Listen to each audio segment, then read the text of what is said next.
Hello दोस्तों, आपका मेरे चैनल स्टडी विथ इम्तियाज में बहुत बहुत स्वागत है। आज मैं आपको लाभ और हानि का पार्ट सेकंड पढ़ाऊंगा। पार्ट फर्स्ट में पहले पढ़ा दिए हैं। जिन लोगों ने नहीं देखा है वो मेरे चैनल पर विजिट करके पहले उसे देख लें। ठीक है, चलिए शुरू करते हैं पार्ट 2 प्रॉफिट एंड लॉस का चैप्टर।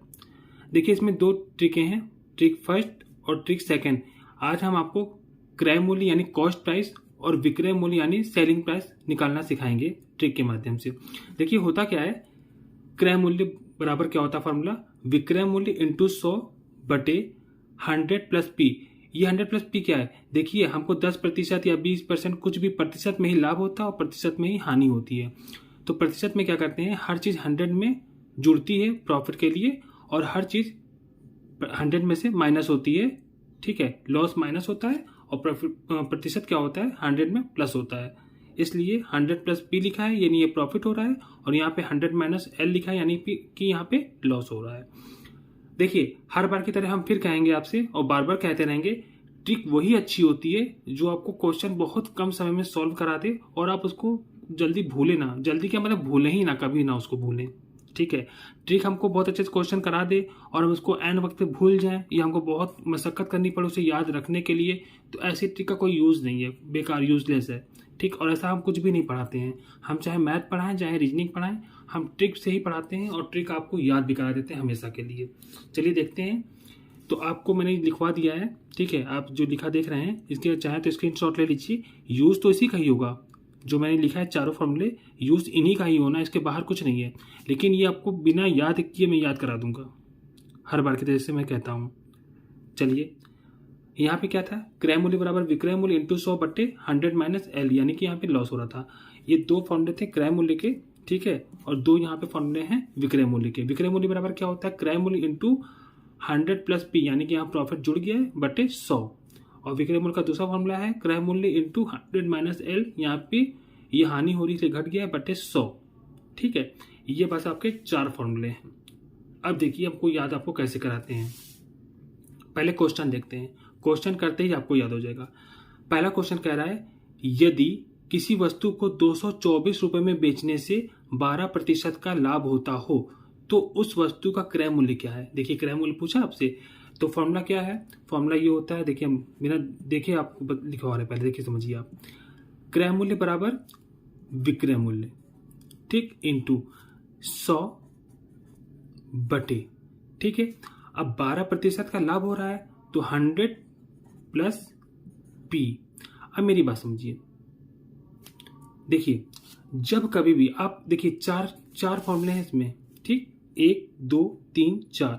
आप इन चारों के अंदर करिए, बस आप एक पकड़ लीजिए, मेरे कहने से सिर्फ एक पकड़िए, चारों ऑटोमेटिक आपको याद होंगे। कैसे याद होंगे, बस आप एक चीज याद रखिए।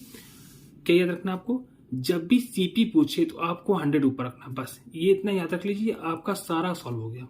बस एक लाइन याद रखिए, जब भी कॉस्ट प्राइस पूछे तो आपको ऊपर यानी कि अंश में आपको 100 रखना है, बस ये याद रख लीजिए। आप समझिए, जब भी आपको भैया सीपी पूछेगा तो आप यही तो लिखोगे ना, एसपी लिखेंगे हम लोग। जब भी सीपी पूछे बराबर एसपी करेंगे।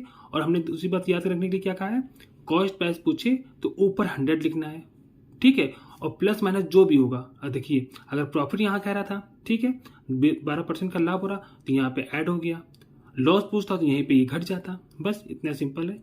जब भी आपको कॉस्ट प्राइस पूछे तो आपको 100 ऊपर रखना है, बस ये याद रख लीजिए, 100 ऊपर रखना है। और कॉस्ट प्राइस बराबर सेलिंग प्राइस इंटू 100 और नीचे प्लस माइनस आ जाएगा अपने आप ही। जब ये 100 ऊपर चला गया तो प्लस माइनस नीचे आना ही आना है। और सीपी बराबर एसपी होता ही है, बस काम खत्म हो गया आपका। अब इसमें मान पुट कर दीजिए, देखिए आपको फॉर्मूला याद हो गया। अब बस इसको पकड़िएगा, आप इसको पकड़ के चलिएगा, आपको ये चारों याद हो गए हैं, ये चारों आपको याद हो चुके हैं। देखिए कभी मैं कैसे बताता हूँ, आपको याद कराता हूँ। देखिए अब इसमें मान पुट कर दीजिए, कॉस्ट प्राइस बराबर सेलिंग प्राइस था, सेलिंग प्राइस क्या है 224 रुपए में बेचने पर 224 लिखा इंटू 100 था हमारे पास, और 12% का क्या हो रहा है, लाभ हो रहा है। ये कितना हो गया, 112 हो गया। अब देखिए 112 दूनी 224 होता है, काट लीजिए, कितना हुआ 200 रुपए आपका आंसर आ चुका है। ठीक, कोई भी और एक्स्ट्रा नहीं पढ़ने की जरूरत, बस जितने मैं बता रहे इतना कर लीजिए, आपका ऑटोमेटिक सारे क्वेश्चन इससे लग जाएंगे। अगला क्वेश्चन देखते हैं। देखिए एक पेन को ₹12 में बेचने से 4% की हानि होती है तो उस पेन का क्रय मूल्य। देखिए आप बिना देखे इसको फिर भी करिए, फिर फॉर्मूला बनाइए, खुद लिखिए फॉर्मूला। क्रय मूल्य पूछा, देखिए क्रय मूल्य मैंने बताया, क्रय मूल्य बराबर क्या, विक्रय मूल्य लिखेंगे। बस हमेशा याद रखिए क्रय मूल्य बराबर विक्रय मूल्य, और अगर यहाँ विक्रय मूल्य होगा तो हम लोग यहाँ क्रय मूल्य लिखेंगे। बस ये याद रखिए। इनटू हमने याद रखने वाली कौन सी बात बताई थी, क्रय मूल्य जब पूछे तो हमेशा 100 ऊपर लिख देंगे बटे। अब भैया जब 100 ऊपर आ जाएगा तो नीचे प्लस माइनस वाला बचेगा ही, और नीचे क्या है 100। अब यहाँ 4% की क्या हुई, हानि, यानी कि ये हानि हो रही तो यहाँ से 4 घटा देंगे। ठीक, कर लीजिए, मान पुट करते हैं। एसपी कितना है, ₹12 में बेचने से 12 ये लिखा, 100 ये लिखा। ठीक है, 4% की हानि रही, 100 में से 4 का कितना बचा, 96, तो 12 अट्ठे होता है 96। ठीक है, 4 से काटिए, 4 दूनी 8, 4 दूनी 8, 4 पच्चे 20। अब 25 में अगर 2 का भाग देते हैं तो 12.5 आता है। ठीक, 12.5। अब देखिए ऑप्शन में 12.50 भी लिखा होगा। ठीक है, 12.5 मतलब दोनों ही राइट आंसर है। ठीक है, दशमलव के बाद 2 अंक शुद्ध माने जाते हैं तो यहाँ 12.50 कर लीजिए। ये आपका क्या आ गया, ये आपका कॉस्ट प्राइस आ गया। ठीक, सॉल्व हो गया क्वेश्चन। अगला क्वेश्चन देखते हैं। देखिए कह रहा है एक घड़ी को ₹500 में खरीद कर कितने रुपए में बेची जाए जिससे 12% का लाभ हो। अब देखिए कितने रुपए में बेची जाए मीन्स आपसे क्या पूछ रहा है, आपसे पूछ रहा है सेलिंग प्राइस। अब देखिए आपको फॉर्मूला याद हो चुका है, देख लीजिए। एसपी बराबर क्या मैंने बताया था, सीपी। जब सीपी इधर होगा तो एसपी बराबर करेंगे, एसपी है तो सीपी बराबर करेंगे। ठीक, और हमने क्या कहा था, हमने बस एक ही चीज आपको याद रखने के लिए कही थी कि जब सीपी पूछेगा तो 100 ऊपर लिखेंगे। ठीक, अब जब यहाँ एसपी पूछ दिया तो 100 क्या करेंगे, नीचे कर लेंगे, और जब भैया 100 नीचे आ गया तो 100 के संग प्लस या माइनस ऊपर चला जाएगा। ठीक है, 12% क्या हो रहा है, लाभ हो रहा है, तो 100 प्लस 12 कर देंगे। ठीक है, अब देखिए कॉस्ट प्राइस कितना दिया है, 500 दिया हुआ है, इंटू 100 में 12 जोड़ तो 112 आ जाएगा, बटे 100। देखिए काट लीजिए, 100 पच्चे 500 होता है, 12 पच्चे 60 और 5 ये 560 रुपये हमारा क्या आ गया, सेलिंग प्राइस आ गया आपका आंसर। देखिए मेन चीज जो फंडा है इस फॉर्मूले का है, इस फॉर्मूले का फॉर्मूला अगर आप भूल गए तो सब कहानी खत्म। लेकिन जैसे मैंने सिखाया आपको, अगर ऐसे करेंगे कोई भी क्वेश्चन किधर भी घुमाए आप फॉर्मूला नहीं भूल सकते, भूल ही नहीं सकते हो, ये ट्रिक भी है। चलिए अगला देखिए, एक रेडियो को 800 रुपये में खरीद कर कितने रुपए में बेचने से 8% की हानि होगी। अब देखिए कितने रुपए में बेचने से, सेलिंग प्राइस बोल रहा, फिर देखिए आपको फॉर्मूला याद हो चुका है। क्या फॉर्मूला है, एसपी बराबर सीपी।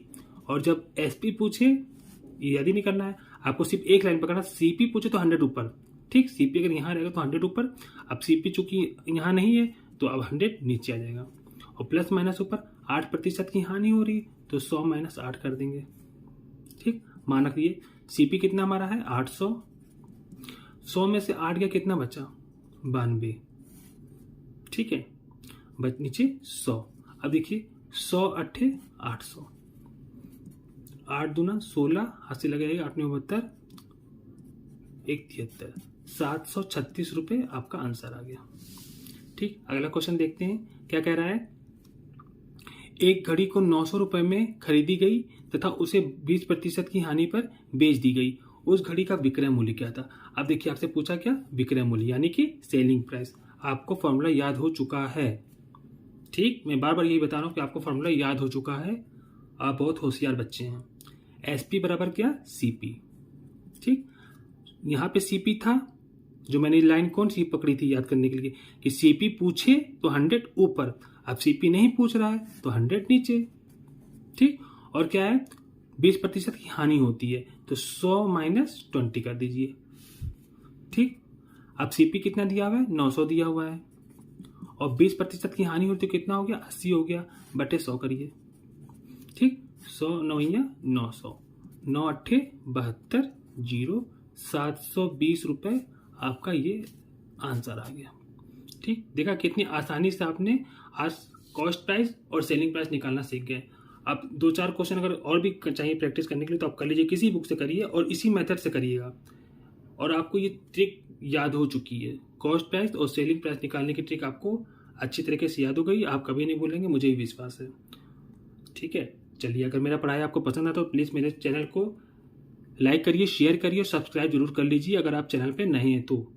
ठीक है, थैंक्स फॉर वॉचिंग।